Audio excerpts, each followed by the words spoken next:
if I may just add, from an observer's point of view, I'm no food expert and I'm certainly not a chef, even though I come from Pampanga, which is arguably the culinary capital of the Philippines. But feel free, Cebu and whoever else who wants to contradict me, proud Kapampangan and proud purveyor of Cocina Sulipena, which is really Filipino heritage cuisine.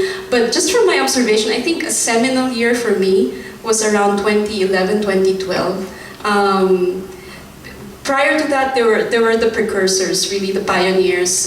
Here in New York, you had Chef Romy and Ami Besa really promoting Philippine cuisine, and so many others. And of course, Philippine comfort food, as we like to know it, through Max and other well-loved Philippine restaurants. And then starting in 2011, 2012, the second generation Filipino Americans sort of like took Philippine cuisine and said, we want to do this, we want to promote, we want to represent. And so you had Jeepney and Maharlika with their Balut Festival. I remember in Brooklyn, I don't know if you still do the Balut Festival.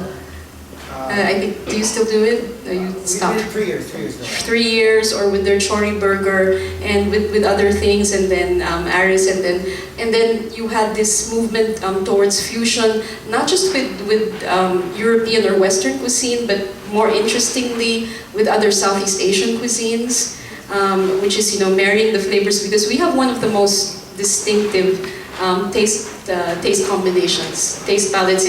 It's sweet, it's salty, it's sour, all at the same time. So it's very interesting. So I think that, but now I think it's all coming to a head. And so in the next couple of years, you'll see a more global, a more elevated consciousness of Philippine cuisine. For the last 3 years, Manila has been hosting Madrid Fusion Manila, which, contrary to the